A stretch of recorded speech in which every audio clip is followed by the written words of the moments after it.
Good evening, guys. How are you? I fear that I'm leaning towards the end of the time that you guys will just listen to everything that I have to say. So, I just want, there's a letter that I wrote to Sheriff Esslinger, and I just think it needs to be spoken. It's not, it was meant as a letter to him personally, but he was okay with me reading it to you. So, Don and I just want to take a minute just to acknowledge not only the court system and, of course, what Judge Nelson did in making sure that this trial got moved forward and got to a good conclusion, but I don't think that anybody here realizes what effort was put into by the Sheriff's Office and Sanford Police Department to make sure that everything that we had to do in this case was done properly and was done in a way that ensured the safety of the community. So if you would indulge me for just a minute, you'll notice in my arguments, if not in my letters as well, I can get a bit verbose. So, dear Sheriff Esslinger, I want to take a moment to express my and my team's sincere thanks and appreciation for the way that your organization has handled the George Zimmerman matter. I also want to get this letter to you before the verdict. This was July 8th, last week, because I did not want its message to be impacted one way or the other by the eventual outcome. I know that your involvement even preceded my involvement back on April 2012, and that you used the entirety of your department's resources to properly address the reality of where this case was and the potentials of where it might go on any given day. While I understand that I am unaware of most of the work that your department has done, I am very aware of at least some of the results. I also want to stand by virtue of the confidential nature of a lot of the efforts. You will never receive true recognition for the unseen work that ensured each positive result. I have what I perceive to be a unique perspective on the countywide impact of this case and your responses to it. The integrity and the dedication that you and the entire Sheriff's Office has brought to this difficult and complex situation has, in large part, helped direct it towards a more rational and peaceful unfolding. I'm not sure what the next couple of weeks may bring, but I am confident that you will continue to protect your county, its citizens, and its institutions, particularly the now often assailed judicial system. I also want to express my heartfelt gratitude for the way that you handled me and my team throughout the difficult times. The men and women of your department have treated all members of the process, from my team to the Martin family, to the prosecution, to the public, in a completely professional and respectful way. And we have done it in such an organized and seamless manner that their presence went almost completely unnoticed. What I have noticed is your department's calm certainty that they know what to do, how to do it, and how to protect all of those involved, including the process, while accomplishing their tasks. Personally, this made my job much easier because I can focus my team's efforts on the proper presentation of our case without concerns for outside influences or logistical concerns. We come to the courthouse every day knowing that you have that covered. I do not know what awards or commendations are available to acknowledge the pure perfection with which you and your department have handled the entire event, but I am certain that you have the vote of every member of my team, the prosecution team, the judicial staff, the media, and every citizen who has interacted with your department in this case. Thanks again. Anyway, I just thought that was appropriate because both Sheriff Esslinger and Sanford PD has done an amazing job in making this process as peaceful and successful. Having said that,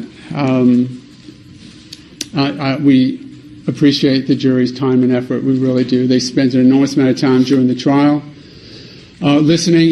They were very intent. I mentioned at one point that some jurors, you have to wake them up by shouting or dropping a file. Not this juror.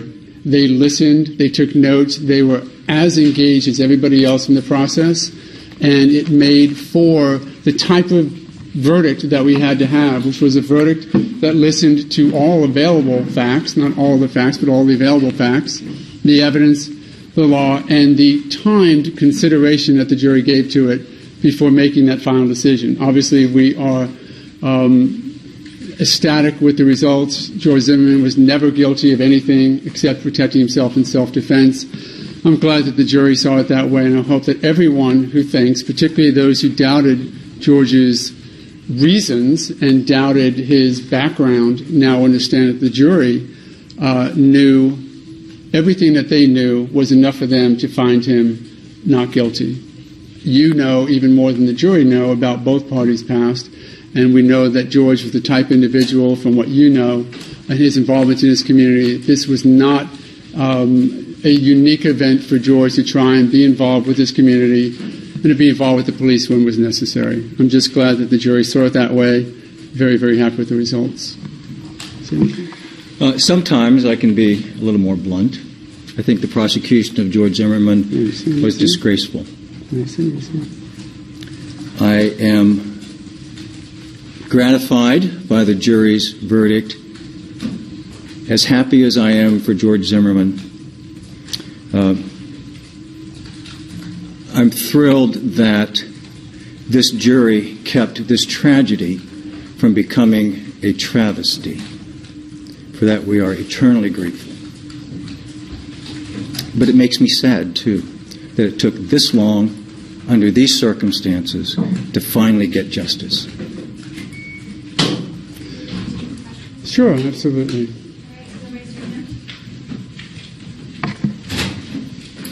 Thank you. Hi there, Amanda Evans, News 13. I have a question for you, Mr. West. This case became a little personal for you. There were some threats made to your family, some jabs about opening statements. We all watched as things kind of got heated between you and Judge Nelson. Mm-hmm. Can you talk about what this was like for you, this trial, these last few weeks, just personally? Sure. Stop me if you've heard this one before. No, I'm not going to talk about that. No. This trial is about George Zimmerman, not about pictures of ice cream cones or... Now, I still think the joke was funny. I'm sorry about that. I'm sorry I didn't tell it better, but there was an important reason for it. There needed to be a disconnect, frankly, a disconnect from an act that was hard to follow. But I knew, Mr. O'Mara knew, and you all soon found out that it was indeed just an act. I couldn't follow that act with that kind of passion and glaring and staring and all of that. We needed facts. Unlike what Ms. Corey said, they brought the facts. They didn't. Anybody that watched this trial knew the defense put on the case. We proved George Zimmerman was not guilty. So, no, I won't talk about that. Thank you. Yes, sir. Ben Montgomery, Tampa Bay Times. Can you give us any insight into Mr. Zimmerman's state of mind upon hearing the verdict? I don't know exactly how you can feel when you're in trauma and stress for 16 months. And he's very, very happy with the result, obviously. There's just a release that happens, an emotion release, and endorphin release, and adrenaline release. I think it's probably going to settle on him tonight when he's with his family and can actually realize that he doesn't need to come back to the courthouse tomorrow or ever again unless he wants to under his own free will. So I think he's going to be great. I think he's still worried, and hopefully everyone will respect the jury's verdict as they should, and most have said they would, and we'll take it day by day. But he's doing good. This is Grace Wong with In Session. I know this is a yes or no question, but I want you to expand on it after I ask the question. Was this a fair fight for you? Let me say it this way. I need to apologize to every public defender in the state. And for this reason, because I said that the way that we were treated in the discovery process and the fights that we had to go through in the discovery process made me think that maybe the prosecution thought they were dealing with a couple of young, overworked public defenders. And that insulted public defenders. Don West was one. I learned my craft from public defenders because when I was a prosecutor, that's who I learned from. So to the extent that there was some insult there, I apologize for it. What I meant to say was that it seemed as though the prosecution is used to getting away with some of what they got away with the enormous demands they put upon us to try and get discovery that in 30 years of experience, I've always gotten on the table right up front. So yes, it was a fight that we had to fight. They outfunded us. They made it extraordinarily difficult. If only we had the time back that it took us to fight for the stuff, the information, discovery, the just result that we had to fight for, this case might have been tried 6 months ago, and certainly I wouldn't have had the hundreds and hundreds of hours wasted in a situation where they never should have made us waste time. Was it fair? It was a little bit David and Goliath, but we won. Danny Morales with the Valencia Voice here. George had a very good poker face on when the verdict came in. At what point did he express his gratitude to you and how excited he was to finally be able to go home? I think per what we discussed with him beforehand, it was after everyone sort of left the room when you can actually show a little bit more emotions. You know, you just, when you have an emotional outpouring like that, you know, sometimes you get that on a camera or something like that. It's not really what you want to see. But he certainly thanked us, obviously, and I think he was able to finally emote as it became a realization that he truly is done. Hi, Lisa Lucas, New York Daily News.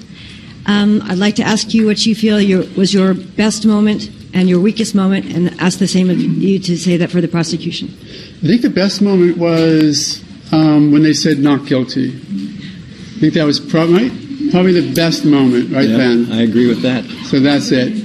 And during the trial, if you haven't heard of trial hypnosis, I'll explain it to you. I absolutely believe that every time I opened my mouth, it was a great moment.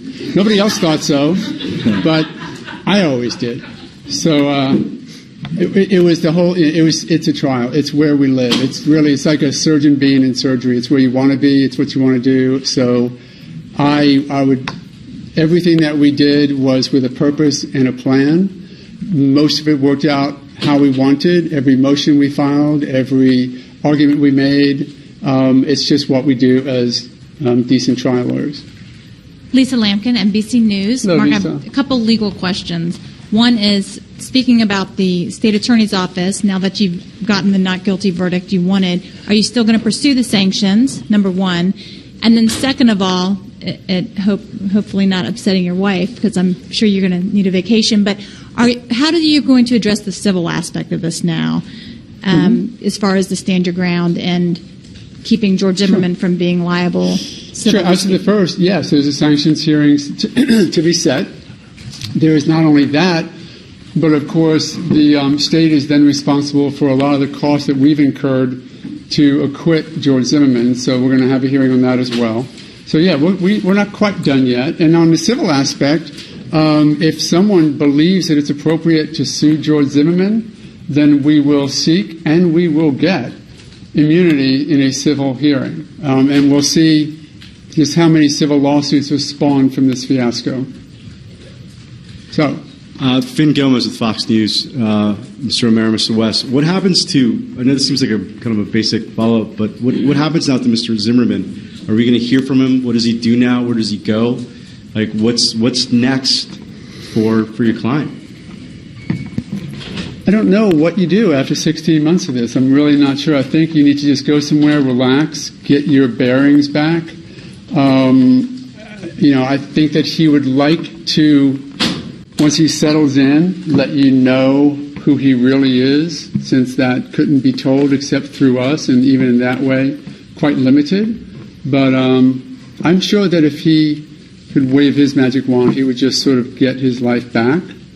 And I know that it always brings up the idea of the life that's lost forever, and I'm not comparing the two, but now that the jury decided that he acted properly in self-defense, maybe we can give him a little bit of that understanding as well, that he now needs to get on with his life after having suffered several traumas. Hello, sir. Hi.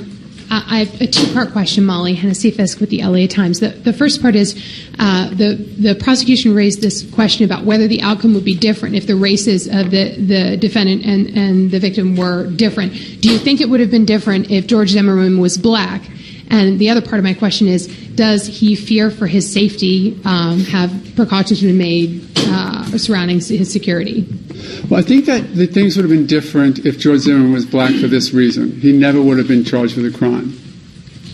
It seems as though what happened was an event that was being looked into by Sanford Police Department, and quite honestly, as we now know, looked into quite well. I have taken advantage of police departments who have not done a good investigation of crimes, because that's what I do for a living. When I looked at the Sanford Police Department investigation, they had done quite a good job, and you can compare what they did across the country to see who does good or bad jobs with their investigation, but they were doing quite a lot. What happened was this became a focus for a civil rights event, which again is a wonderful event to have, but they decided that George Zimmerman would be the person who they were to blame and sort of used as the creation of a civil rights violation, none of which was borne out by the facts. The facts that night was not borne out that he acted in a racial way. His history is a non-racist, and you know all the anecdotes about the mentees and the children living in his home when he was young and the Sherman-Ware incident. So if only those who decide to condemn Mr. Zimmerman as quickly and as viciously as they did would have taken just a little bit of time to find out who it was that they were condemning, it would never have happened. And it certainly wouldn't have happened if he was black, because those people who decided that they were going to make him the scapegoat would not have. What about safety? And I'm sorry? She can ask. She did have a two-part question. All right. I'll ask her question because I wanted to ask that too. First of all, is he, how concerned is he? Is he going to sort of stay in hiding for a while and sort of feel it out and see what happens? And then the second question is, I've never seen jurors thank defense attorneys for giving them instructions on the law before, as what happened to you during jury selection. My jaw dropped open. What was your reaction when they thanked you for explaining the law? As to the first question, yes, he has to be very cautious and protective of his safety, because there is still a fringe element who have said, at least in tweets and everything else, that they want revenge, that they will not listen to a verdict of not guilty, although I think everyone in this room would agree this was a very fair trial, more fair to the state maybe on occasions than to the defense, but certainly it was a fair enough trial in that the state got to present everything that they could. So in that sense, those people who have their anger, they're just going to have it because they're angry people, not because it's based in fact. Can't help that, but we do need to be worried about it. Second question, I mentioned it earlier, everything I do I think is done well. I don't remember a juror actually verbalizing thank you to me when I'm trying to help them understand an area of law that, as we talked about, is utterly unique, and we drag them in off the street and ask them to take on our mantle of how we work our lives in these courtrooms and to do it well. But maybe I'll take that as a compliment that they were listening. And obviously, they got an opportunity to put that in practice with their verdict. It's for Don West, Michael Lanos, HLN. You had to cross-examine Rachel Gentile and Dr. Bao. Did you relish the challenge, or was it a nightmare? No question it was a challenge. What I think we needed to establish with Ms. Gentile, while it took several hours to accomplish, and there were those challenges within that itself, we showed through her testimony when the phone call, the second to last phone call ended with Trayvon Martin. What was it, 7:12:48, something like that, 7:11:48. And when the next one started, and then when the event itself occurred. Through that testimony, corroborated by the phone records, we could show, as Mr. O'Mara clearly pointed out in closing, there were 4 minutes. There were 4 minutes in between the time when Trayvon Martin ran off until he reappeared and the confrontation with George Zimmerman occurred.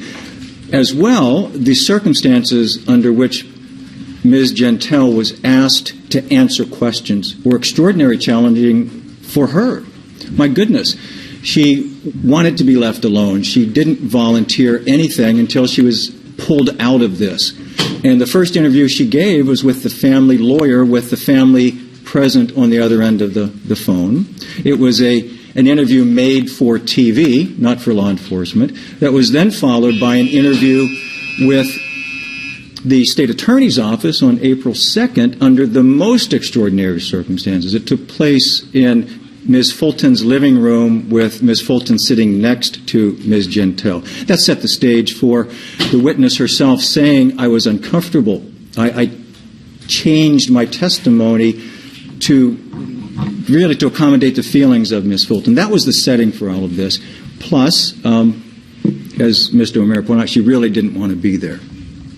Was that a challenge? Of course it was. But I think ultimately, when you distill it to its important parts, that we did accomplish ultimately what we wanted.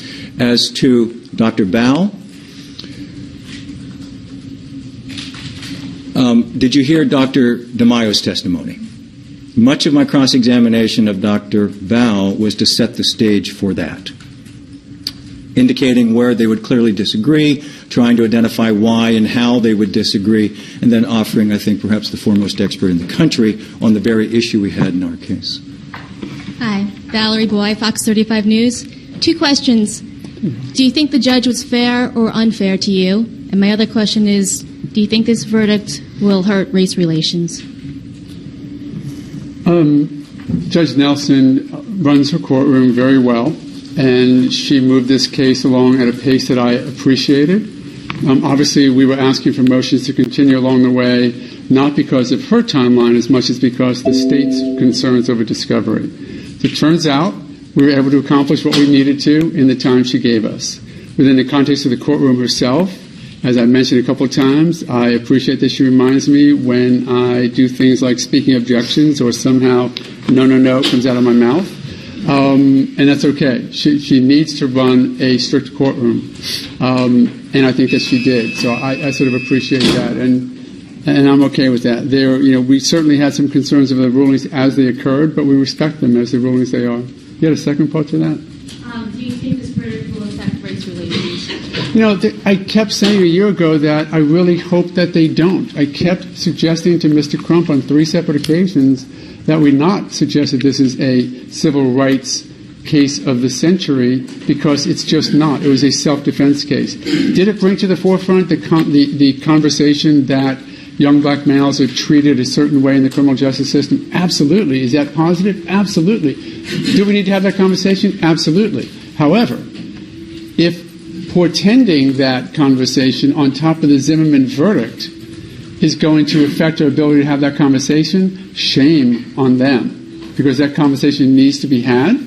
And now it may not be had because we have sort of artificially separated the 2 camps, if you will, over this verdict. This verdict still has nothing to do with civil rights.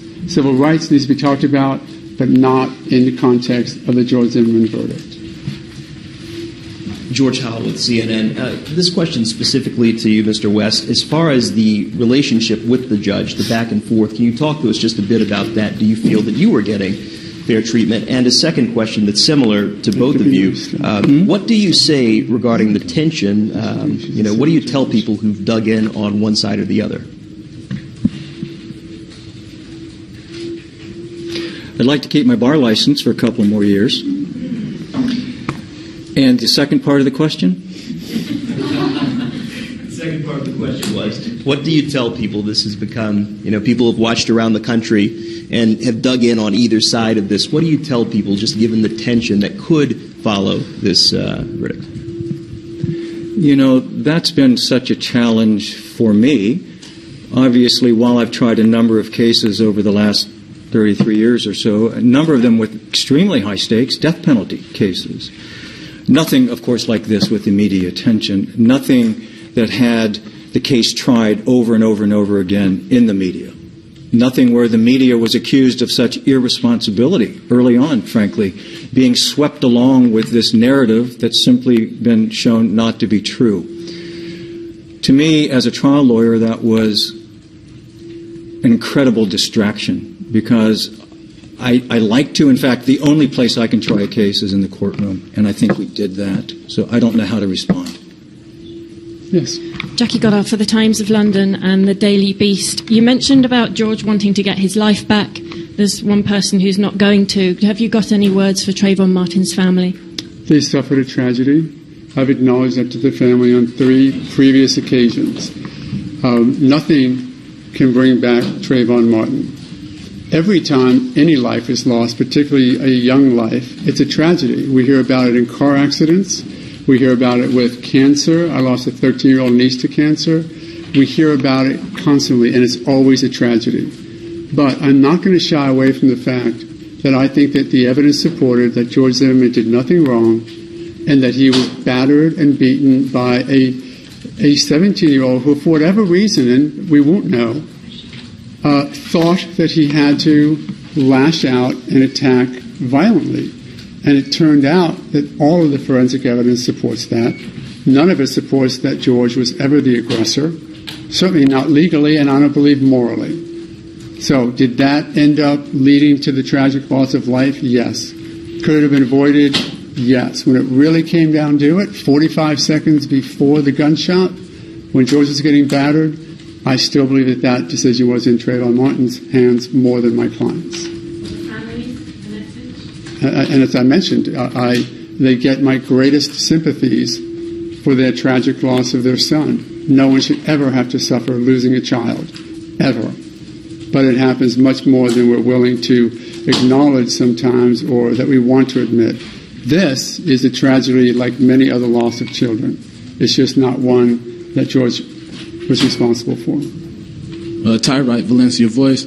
When the jury asked for clarification on the instructions regarding manslaughter, was there any nervousness between you guys and George that he would be facing the lesser charges? My understanding was that they were confused by a confusing jury instruction. I said to the judge, Mr. West first argued one day, and before I started my closing the next day, that the manslaughter instruction is very confusing. I don't want to get into the legal part of it, and I know you don't, but if you look at it, justifiable homicide is identified within manslaughter, excusable homicide is identified within manslaughter, and somewhere separate is justifiable use of deadly force. If you try and read those, they are logically inconsistent, but not legally inconsistent. And I think that jury, as smart as they are, because they were thinking, looked at it and said, why are you telling us about excusable homicide? It's just that we had to, even though it had no application to the facts of this case. So, sure. Hi. Yami Shalsender with USA Today. Don West, you said that I am thrilled that this jury kept this tragedy from becoming a travesty. Can you talk about what the tragedy you're talking about? We talked about civil rights issues here, people not falsely or wrongly linking it to race. Could you just tell me a little bit more what you mean by that tragedy into a travesty? The tragedy is the loss of Trayvon Martin's life in every respect. Regardless of what he was doing or immediately what led up to it, it's a tragic loss of life. It not only will impact, of course, Trayvon Martin's family and all those that knew him forever and ever. This event itself also impacts George Zimmerman forever and ever and ever. This is something no one gets over. There's no winners here. There's no monsters here. That's the tragedy. The travesty? It would have been a travesty of justice had George Zimmerman been convicted. That's the travesty. Thanks, guys. Appreciate the time.